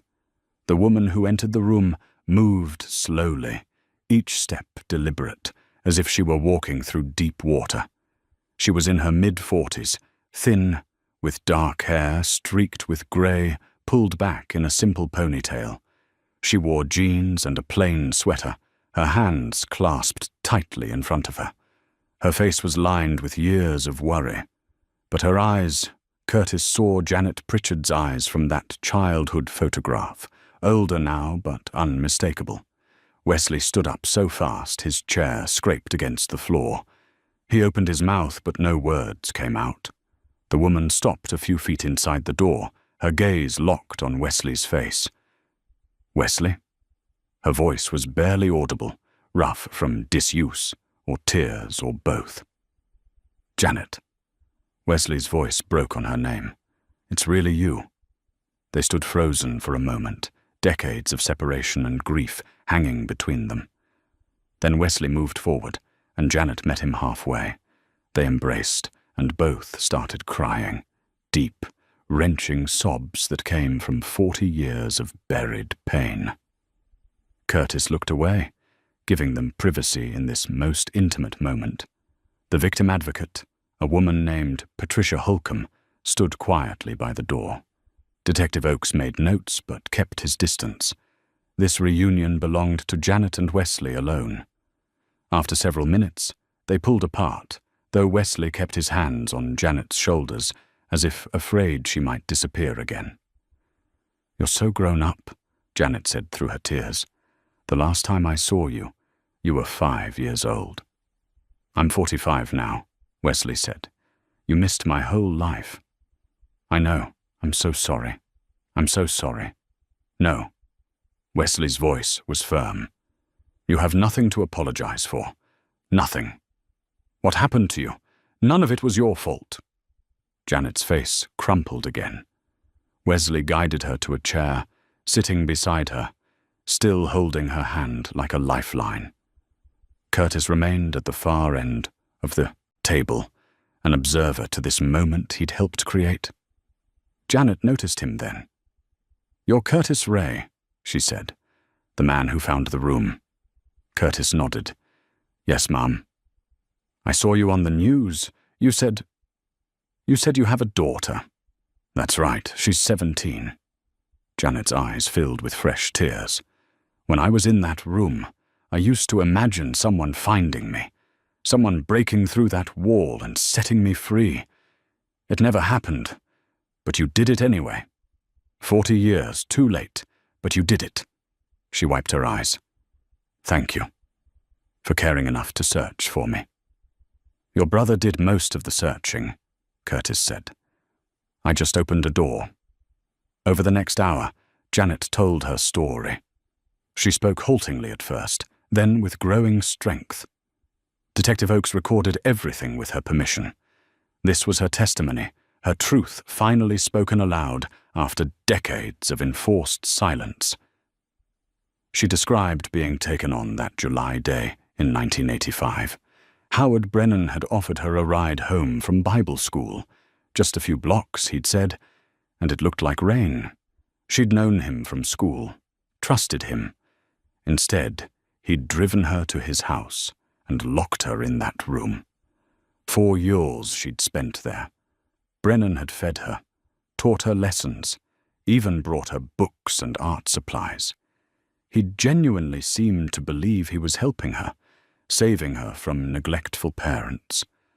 But he'd also kept her imprisoned, measured her growth like a science experiment, and slowly destroyed any sense of normalcy she'd ever known. "I counted the days," Janet said, her voice distant. "I kept thinking someone would come. The police, my parents, someone. Every day I'd wake up hoping it would be the day I'd go home." She paused. "Eventually, I stopped hoping. I just existed." Wesley's hand tightened around hers. In March 1989, Brennan had come to her room in the middle of the night. He'd been crying, she remembered, something she'd never seen before. He told her he was letting her go, that he'd made a terrible mistake. But he also told her that if she ever told anyone what had happened, he would hurt her family. He would hurt Wesley. I believed him, Janet said. I was 12 years old and I believed every word. So when he dropped me at that church in Cookville, I told them I was a runaway named Jenny Phillips. I went into foster care, and I never said anything about Mill Brook, about my real family, about what had happened to me. She'd lived as Jenny Phillips for years, aging out of foster care at 18. She'd moved to Nashville, worked minimum wage jobs, lived in cheap apartments. She'd changed her name again, several times, always moving, always afraid Brennan would find her. I saw news reports sometimes about missing children being found, Janet said. I wanted to come forward so badly. I wanted to tell them I was alive, that my parents could stop looking. But I couldn't risk it. Wesley was still young, still vulnerable. I couldn't let Brennan hurt him. He never would have, Wesley said. He was a coward. All of it was lies to keep you quiet. I know that now, Janet said. But I was 12 and terrified and alone. She'd built a life of sorts. Therapy helped, though she'd never been fully honest with any therapist about her past. She'd learned to function, to hold jobs, to appear normal. But she'd never married, never had children, never let anyone get too close. Trust was impossible when you'd lived through what she'd lived through. When I saw the news broadcast, Janet continued, when Wesley said Brennan was dead, I didn't believe it at first. I thought it was a trick, some kind of trap. But I looked him up, found his obituary, his death certificate. He really was gone. She'd contacted victim services the next day, terrified, but hopeful. For the first time in 35 years, I thought maybe I could stop running. Maybe I could be Janet Pritchard again. Detective Oakes asked careful questions, filling in gaps in the timeline, gathering details that might be relevant for the official record. Patricia Holcomb provided gentle support, stepping in when Janet became overwhelmed. Finally, Wesley asked the question that had been hanging in the air since Janet arrived. Mum and Dad, I need to tell you. They're gone. Janet's face went very still. When? Mum died in 1993. Heart attack, the doctors said. But I think it was really a broken heart. She never stopped looking for you, never stopped hoping. Dad died 6 months later. He just gave up, I think. Janet covered her mouth with her hand, fresh tears streaming. They died not knowing. All those years I was free, I could have contacted them, and they died not knowing I was alive. They loved you until the end, Wesley said. Every year on your birthday, Mum would make your favorite cake, angel food with strawberries. She'd put candles on it, and we'd sing Happy Birthday, just the three of us, pretending you were there. I should have been there, Janet sobbed. I should have come home. You were surviving, Curtis said quietly. You did what you had to do to stay alive. No one can fault you for that. Janet looked at him with grateful eyes. Wesley pulled her close again, and they sat together in shared grief for parents they'd both lost, for a family that had been shattered and could never be fully repaired. As the afternoon wore on, they began making plans. Janet would stay with Wesley temporarily in the spare room at his house. She'd work with victim services to access resources, therapy, legal assistance in reclaiming her identity, help navigating the practical challenges of resuming a life that had been stolen 40 years ago. I want to see the house, Janet said suddenly. The place where I was kept. I need to see it. Patricia looked concerned. That could be re-traumatizing. We should wait, give you time to process. I've had 40 years to process, Janet interrupted, her voice stronger than it had been all afternoon. I need to face it. I need to walk into that room one more time as a free woman and walk back out.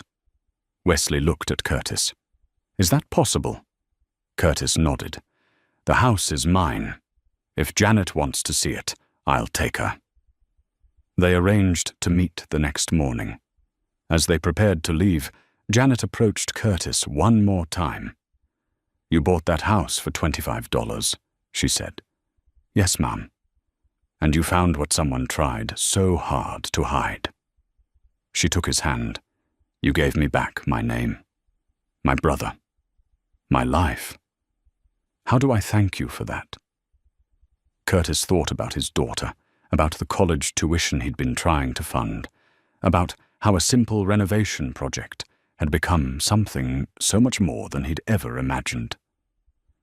You already have, he said, by surviving, by being here.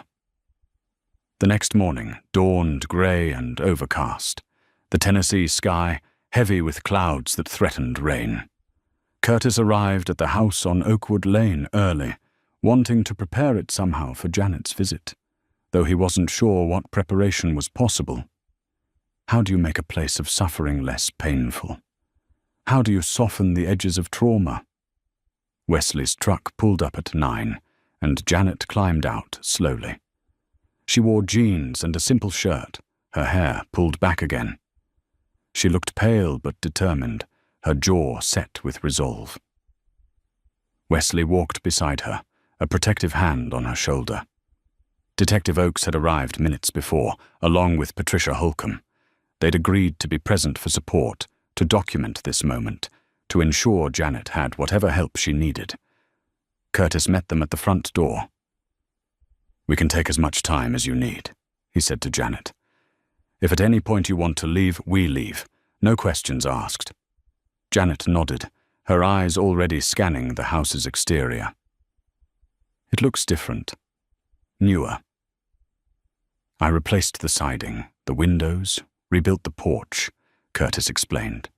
The structure is the same, but I tried to make it look less haunted, Janet finished. That's good. That's what it needs to be. Something different. Something better than what it was. They entered through the front door. Janet stopped in the entryway, her breathing shallow. The interior had been transformed by Curtis's renovation work. Fresh paint, refinished floors, new fixtures. Nothing remained of the dingy, neglected space it had been. This was the living room, Janet said, more to herself than anyone else. He had a brown couch here, a television against that wall. He'd watch the news every evening at 6. She moved slowly forward. The kitchen was through there. He'd bring me meals on a tray, same time every day. Breakfast at 7, lunch at noon, dinner at 5, like clockwork. Wesley stayed close to his sister, his face tight with controlled emotion. Curtis and the others hung back, giving Janet space to process. She walked through each room, narrating memories in a flat, distant voice.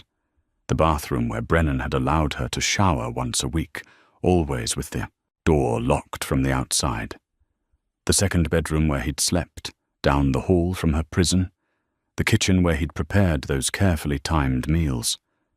Finally, she stopped at the hallway leading to the hidden room. The wall was still partially demolished, the black door visible beyond. Janet stood there for a long time, just staring. I'm ready, she said quietly. Wesley started to move with her, but Janet shook her head. I need to do this part alone. Please. Wesley's face showed his reluctance, but he nodded and stepped back. Janet walked down the hallway alone, her footsteps echoing on the hardwood floor. She stopped at the threshold of the hidden room. Curtis watched from the living room, his heart tight in his chest. He saw Janet reach out and touch the doorframe, the same doorframe that bore the marks of her childhood growth, measured in captivity. Her fingers traced those scratches, and her shoulders began to shake. She stepped inside the room. The silence was profound. Everyone waited, barely breathing, as Janet stood in that space that had been her entire world for 4 years. Curtis couldn't see her from where he stood, but he could imagine her looking at the faded wallpaper, the corner where her bed had been, the walls where she'd drawn pictures of a world she couldn't reach. When Janet emerged several minutes later, tears streaked her face, but she stood tall. She walked back down the hallway with steady steps, her chin lifted. "I forgive him," she said, her voice clear and strong. The statement hung in the air, unexpected, powerful. Wesley stared at his sister. "Janet, I forgive Howard Brennan," she repeated, looking at each of them in turn. "What he did was evil. Unforgivable, some would say. He stole my childhood, traumatized me, destroyed my family. He was sick, twisted, delusional." She paused, "but holding on to hate would keep me in that room forever. He's dead. He can't hurt anyone anymore. And I refuse to give him any more power over my life." She walked to where Wesley stood and took his hand. "I'm free now. Really, truly free. Not just from that room, but from the fear, from the hiding, from the lies I've been living. I'm Janet Pritchard. I'm your sister. And I'm ready to start living again." Wesley pulled her into his arms, both of them crying. Patricia Holcomb wiped her own eyes. Even Detective Oakes, who'd seen countless tragedies in his career, looked moved. Curtis felt something release in his own chest, a tension he hadn't realized he'd been carrying since the moment his sledgehammer first broke through that wall. This was what he'd been searching for without knowing it. Not just answers about what had happened, but this moment of healing, of freedom, of someone reclaiming their life from darkness. They left the house together, stepping out into the grey morning. The rain that had threatened began to fall lightly, soft drops that felt cleansing rather than dreary. "What happens to the house now?" "Janet," asked Curtis. "I'm still planning to sell it," Curtis said. "A family has expressed interest. Young couple with 2 kids. I've been vetting them carefully. I want to make sure it becomes a home filled with light and laughter." "That's good," Janet said. "That's what it should be." She paused. "Will you tell them? About what happened here?" Curtis considered. "Legally, I have to disclose it. But yes, I'll tell them. They should know the history. They should know that something dark happened here, but also that healing is possible, that darkness can be transformed." Janet nodded approvingly. "Tell them something else. Tell them that a girl survived in that house. Tell them that she lived and eventually found her way home. Tell them it's a place of survival, not just suffering." "I will," Curtis promised. They drove back to Millbrook together, the convoy of vehicles winding through the Tennessee countryside. Wesley had invited everyone to his house for lunch, his way of beginning to build normal family memories with his sister. At Wesley's home, a small ranch house with a well-tended yard, they gathered around the kitchen table. Wesley made sandwiches, while Janet sat at the table, looking around with curious eyes. Photos covered the walls, family pictures that didn't include her, a whole life she'd missed. "That's Mom and Dad," Wesley said, noticing her gaze. He pointed to a photograph of their parents, at what looked like a church function, both smiling despite the sadness in their eyes. "That was taken about a year before Mom died." Janet stood and walked to the photo, touching the frame gently. "They got old. We all did," Wesley said. "Except you. You stayed frozen at 8 years old in everyone's memory. Now we get to know you as you really are." Curtis's phone buzzed. It was Lily, texting to ask if everything was okay. He'd told her about the meeting with Janet, about bringing her to see the house. He excused himself to call his daughter. "How is she?" Lily asked immediately. "Strong," Curtis said. stronger than anyone should have to be. She faced that room today, Lily. Walked in and walked back out and forgave the man who kept her there.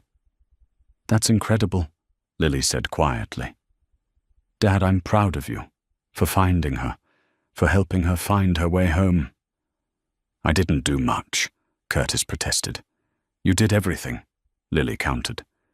You cared enough to look. That's what mattered. After the call, Curtis returned to find Janet and Wesley looking through old photo albums, Wesley sharing pictures of the life she'd missed, filling in 40 years of history. Janet asked questions, laughed at stories, grieved for moments she hadn't been present for. I want you to meet my daughter, Curtis said to Janet. Lily's 17. She's been following this whole story. I think you two would connect. Janet smiled, the first genuine smile Curtis had seen from her. I'd like that. Maybe she can teach me how to be normal again. 17-year-olds are experts at that, right? I'm not sure any 17-year-old is normal, Curtis said with a laugh, but she's pretty remarkable. They arranged dinner for that evening at Curtis's house. Wesley would bring Janet, Roy would join them, and they'd have a meal together.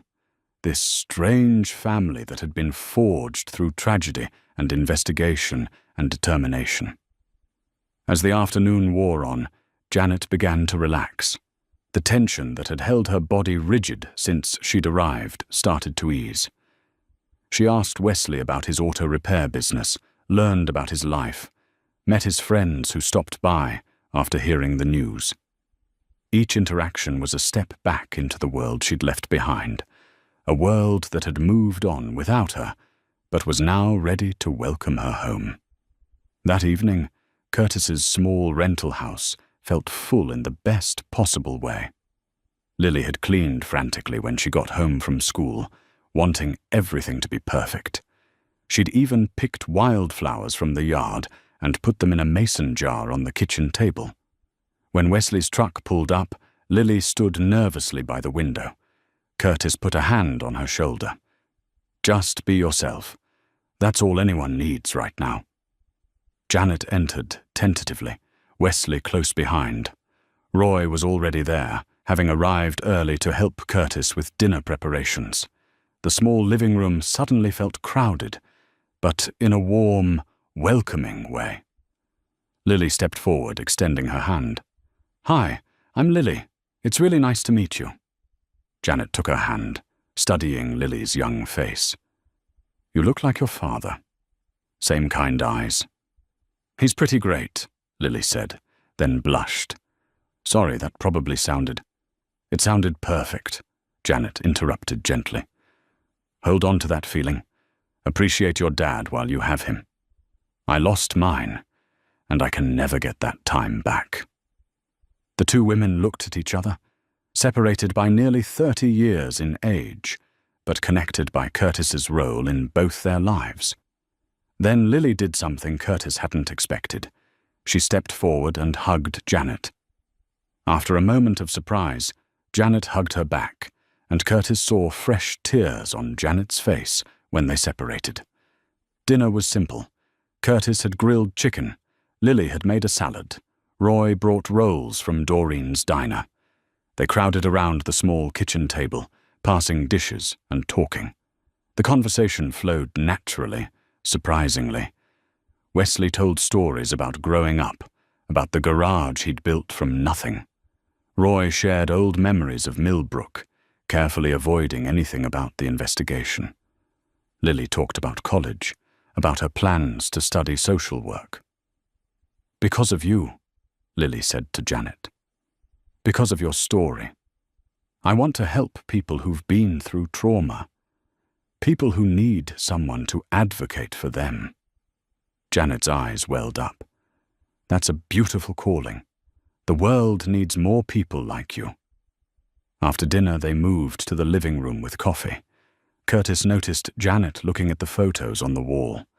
Pictures of Lily, at various ages, school photos, family snapshots, a shrine to a childhood that had been allowed to unfold naturally.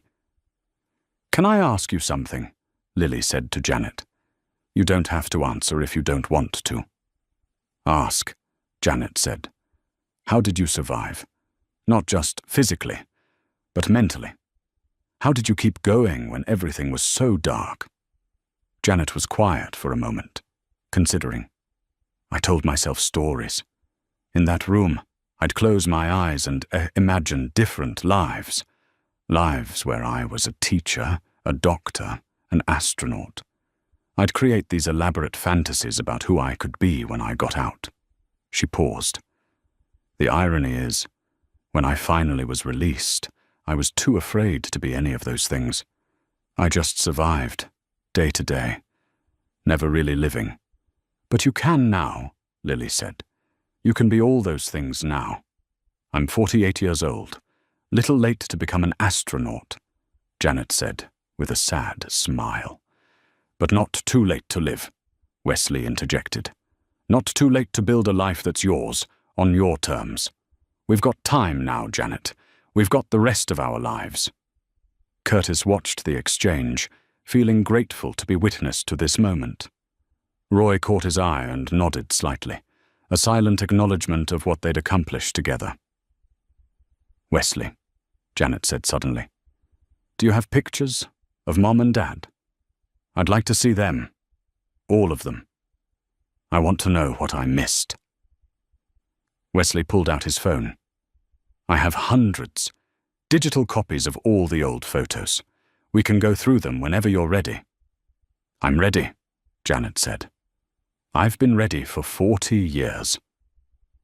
They spent the next hour looking through photographs on Wesley's phone, passed around the room. Curtis and Lily saw glimpses of the Pritchard family, holidays, birthdays, ordinary moments made precious by their absence of Janet. Wesley narrated each one, sharing the context, the stories behind the images. Janet absorbed it all, sometimes laughing, often crying, always hungry for more. This was her history, her family, her life that had been stolen. Now she was reclaiming it, piece by piece, photograph by photograph. "This one," Wesley said, pulling up an image. "This was your 10th birthday. Mum made a cake even though you weren't there. She insisted. Said you were still her daughter, still deserving of a celebration." The photo showed a cake with pink frosting and 10 candles, Arnold and Constance and young Wesley standing behind it, all of them trying to smile for the camera and failing. Janet stared at the image for a long time. "They really never gave up on me." "Never," Wesley confirmed. "Not for a single day." As the evening grew late, Wesley stood reluctantly. "We should get going. Janet needs rest. It's been an overwhelming day." But Janet reached into her bag and pulled out a small envelope. She handed it to Curtis. "I wanted to give you this. I've carried it with me for 40 years, moving from place to place, never unpacking it because I never felt settled anywhere." Curtis opened the envelope carefully. Inside was a birth certificate. Janet Marie Pritchard, born April 3rd, 1977, in Millbrook, Tennessee. The paper was worn soft from handling, the folds nearly torn through. "This was the only proof I had of who I really was," Janet said. "Every time I changed my name, moved to a new place, started over, I'd look at this and remember. Remember that Janet Pritchard existed, even if she couldn't come forward."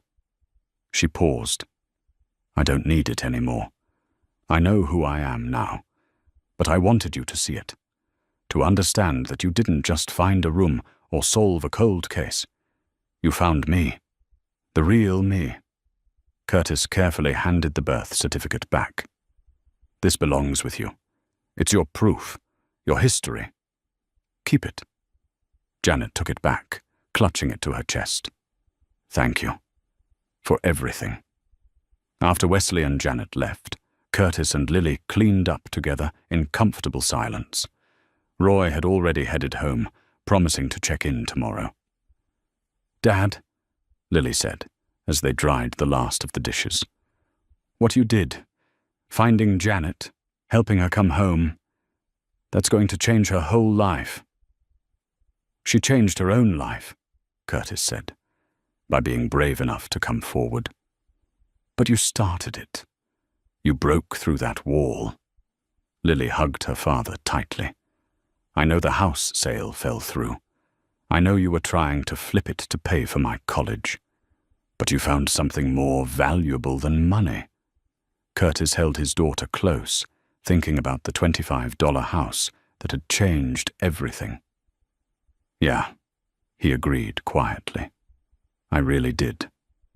3 months passed like the turning of seasons, spring giving way to summer, then summer softening into early fall.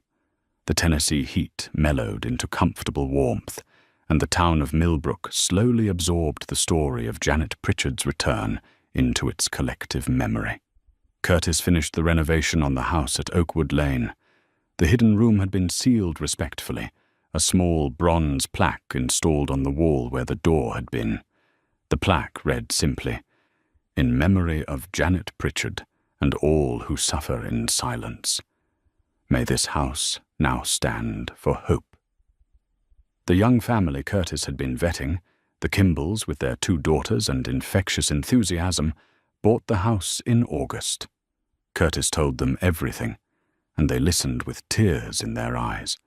They promised to fill it with laughter and love, to transform it completely into a home where children would grow up safe and happy. The sale brought more money than Curtis had dared hope, enough to fund Lily's education completely, with some left over. She'd left for Tennessee State University in late August, her car packed with everything she owned, her eyes bright with possibility.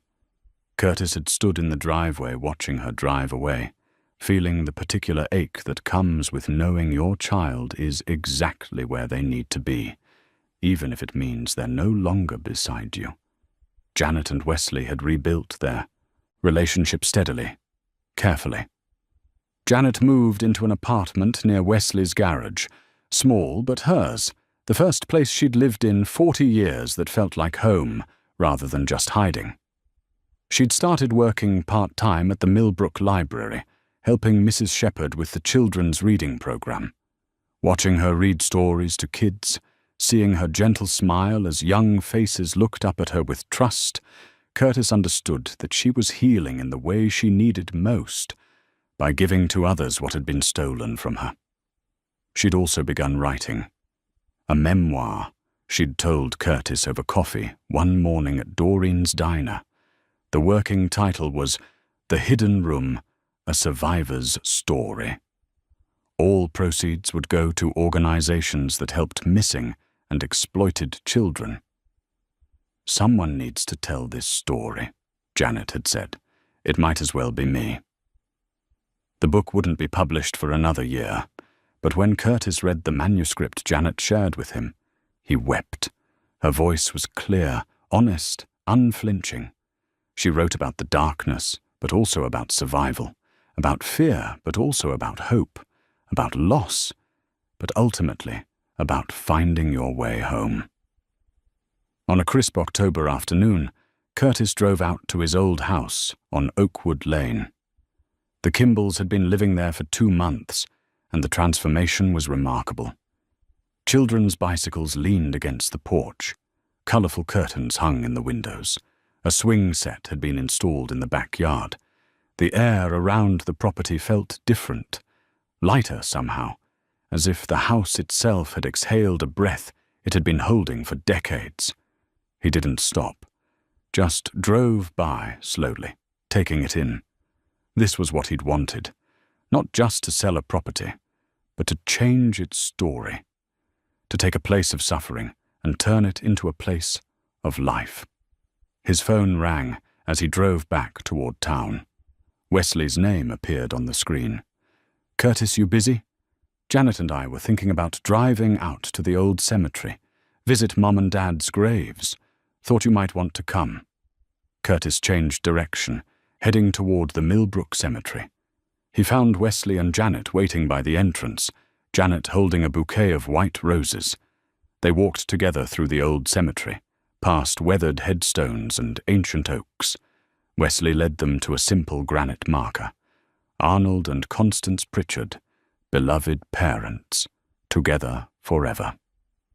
Janet knelt and placed the roses carefully at the base of the stone.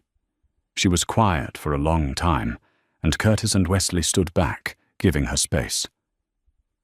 "I'm home, Mum," Janet finally said, her voice steady. "I'm sorry it took so long. I'm sorry you didn't get to see me grow up, that you died not knowing. But I'm here now, and Wesley's here, and we're going to be okay." She touched the stone gently. "I met someone, Dad. A good man who found me when I thought I couldn't be found. He has a daughter who's going to college to help people like me. The world is full of good people, even after everything. I wanted you to know that." Wesley put his arm around his sister, and they stood together at their parents' grave, united finally after 40 years of separation. Curtis turned away, giving them privacy, and walked among the headstones. He found himself thinking about legacy, about what we leave behind. Arnold and Constance Pritchard had died with broken hearts, but their love had never wavered. That love had kept Wesley searching. That love had given Janet a reason to survive, to hope, to eventually come home. That evening, Curtis hosted dinner again, a tradition that had developed over the past months. Janet and Wesley arrived together. Roy showed up with dessert from Doreen's, and they video-called Lily at college so she could join virtually. They gathered around Curtis's table, this family that had been formed not by blood, but by shared purpose, by caring enough to search for truth, by refusing to let tragedy be the end of the story. "I got the first copies of the book today," Janet announced, pulling a hardcover from her bag. "The Hidden Room" was embossed on the cover in silver letters. "I wanted you all to see it first."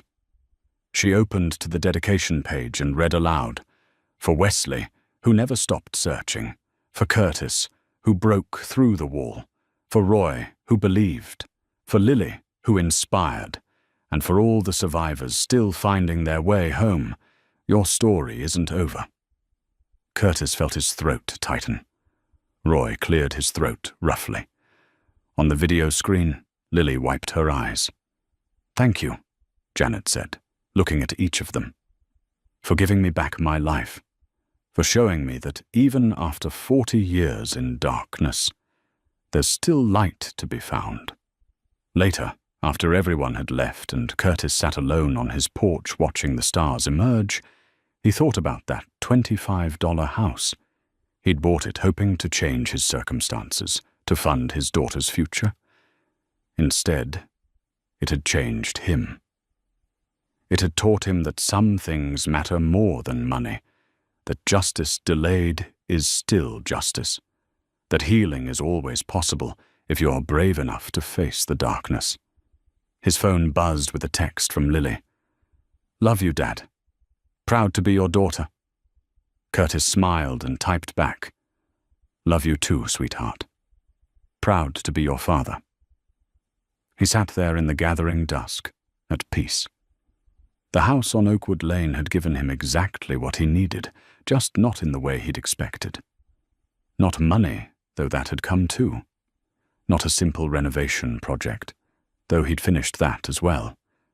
It had given him purpose, connection, the profound satisfaction of helping someone find their way home. Sometimes hope comes in the most unexpected places, Curtis thought. Sometimes it costs just $25, and sometimes it changes everything.